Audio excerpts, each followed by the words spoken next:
الحمدللہ یہ ہمارے اجداد میں سے، ہمارے سلف صالحین میں سے ہیں. ہم ان کا ذکر نہ کریں تو کیا پہاڑی چوہوں کا ذکر کریں گے؟ سیدنا عمر فاروق رضی اللہ تعالیٰ عنہ، آپ کی رائے اکثر قرآن کے مطابق آئی ہے، اور قرآن کی آیتیں آپ کی رائے کے مطابق نازل ہوئی. یہ ایک موقع نہیں ہے، کئی موقع ایسے ہیں. اس کے علاوہ آپ دیکھیں حضرت عمر فاروق رضی اللہ تعالیٰ عنہ کی یہ جو سختی تھی دشمنان رسول کے لیے تھی، دشمنان اسلام کے لیے تھی. جنگ بنی مستلق میں، غزوہ بنی مستلق ایک غزوہ ہے جس میں حضور پاک صلی اللہ علیہ وسلم تشریف لے کر گئے تھے. غزوے سے واپس آنے کے وقت ایک انصاری صحابی اور ایک مہاجر صحابی دونوں کے درمیان پانی کے مسئلے کو لے کر کچھ تکرار ہو گئی. پانی کا کچھ مسئلہ تھا، آپس میں تکرار ہوئی. یہ تکرار بڑھتے بڑھتے کیا ہو گئی کہ مہاجرین اور انصار بہت سارے صحابہ کو بیچ میں آنا پڑا. اس وقت اس جہاد میں ایک شخص تھا عبداللہ بن ابی، منافق تھا یہ، لیکن ظاہر مسلمان. منافق کسے کہتے معلوم ہے نا؟ یعنی اندر سے اس کے اسلام کی دشمنی بھری ہوئی ہے، لیکن وہ سامنے سے نام مسلمان رکھتا ہے، نماز پڑھتا ہے، ٹوپی رکھتا ہے، سب کچھ مسلمانوں کی طرح جیتا ہے، لیکن اندر اس کے دشمنی ہے. ایسے آج بھی بہت سارے ہوں گے. ان کو پہچاننے کے لیے ظاہر سی بات ہے غیب کی نگاہیں بھی چاہیے. اسی لیے اس زمانے میں ہم منافق کسی کو نہیں کہہ پاتے. رسول کریم صلی اللہ علیہ وسلم چونکہ نگاہ غیب بھی رکھتے تھے، وہ غیب داں رسول تھے، لیکن کچھ مصلحتیں تھی حضور صلی اللہ تعالیٰ علیہ وسلم بیان نہیں فرمایا.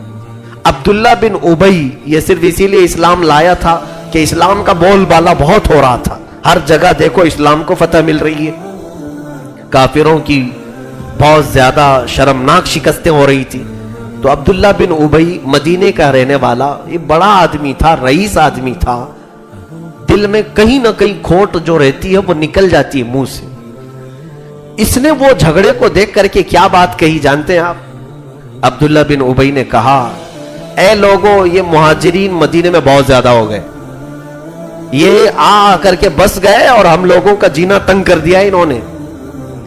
یہ کمتر لوگ تھے، یہ ذلیل لوگ تھے، اور آ کر کے مدینے میں بس گئے. اس نے ایسے سخت جملے مہاجرین کے لیے استعمال کیا.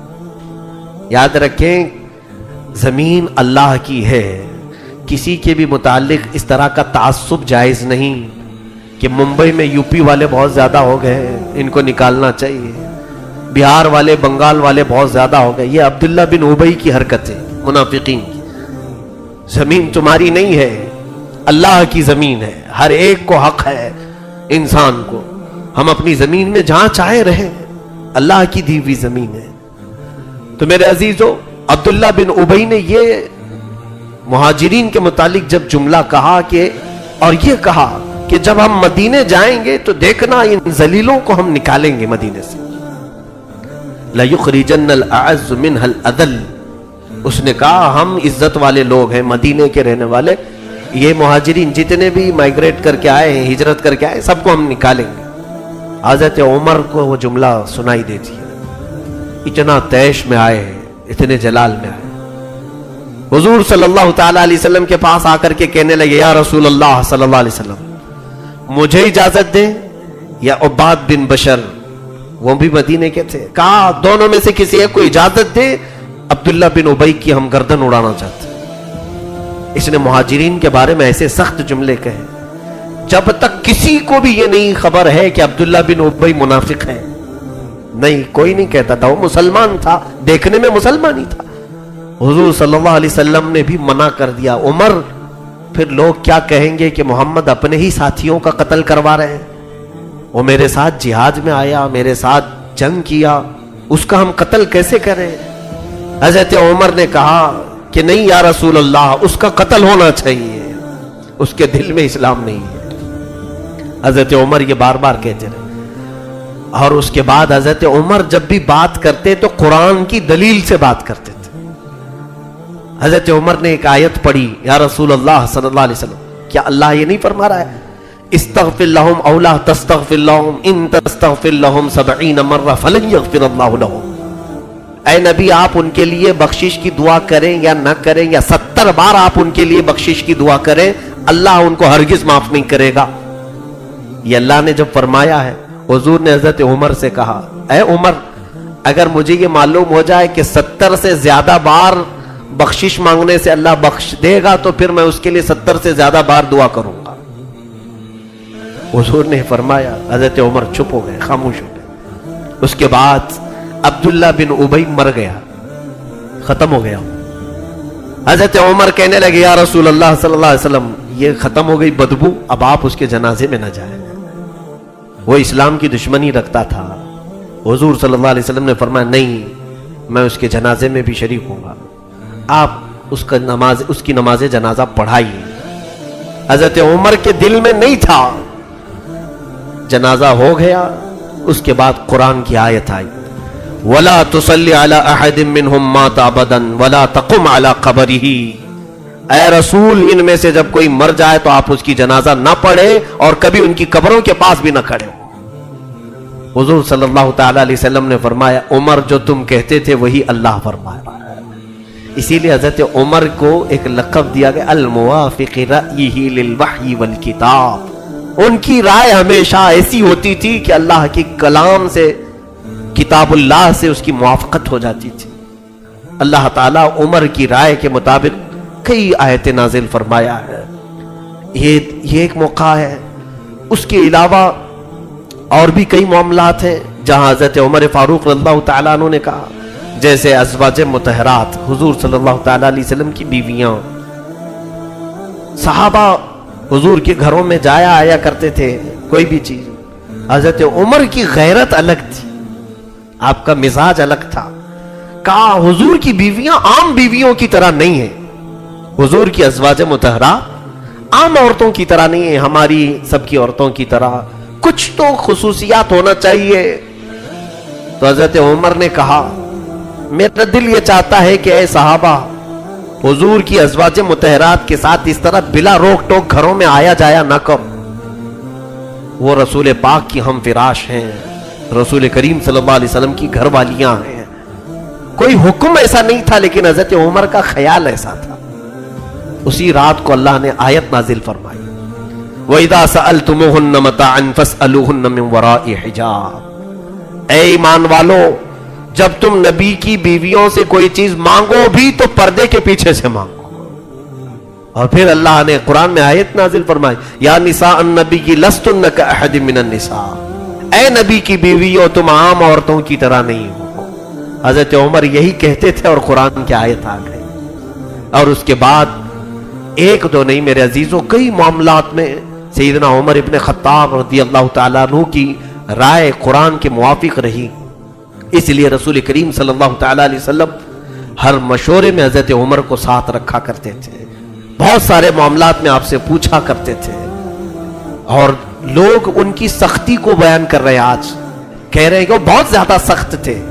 میں کہتا ہوں اتنے ہی سخت اگر تم ہو جاؤ تو دنیا سب نرم ہو جائے گی، ساری چیزوں کی نرمی خود بخود آ جائے گی اللہ کے لیے اور رسول اللہ کے لیے۔ یہ معیار ہونا چاہیے۔ اب میں آپ کو ایک اور ایسی بات بتاتا ہوں جو ہم سب سے جلدی نہیں ہو پائے گا، ہم سب سے ایسا نہیں ہو پاتا ہے، لمبی حدیث ہے، اس کو میں نے تفسیر میں کئی مرتبہ عرض کیا ہے، آج حضرت عمر فاروق کی مجلس ہے اس لیے عرض کر رہا ہوں۔ جنگ بدر میں کئی کافر مارے گئے تھے، اس میں صفوان بن امیہ، صفوان نام کا ایک شخص مکہ کا، اس کا باپ قتل ہوا تھا، امیہ مارا گیا تھا، اور وہ مکہ کا بڑا آدمی تھا، پیسے والا تھا، وہ بہت زیادہ دشمنی میں گھوم رہا تھا۔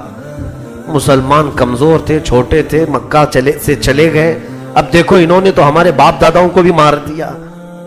اسی اسنا میں مکہ میں ایک اور شخص تھا، عمیر بن وہب، جس کو شیطان قریش کہتے تھے لوگ، قریش کا شیطان۔ جنگ بدر کی آگ بھڑکانے میں عمیر بن وہب کا بہت زیادہ ہاتھ تھا۔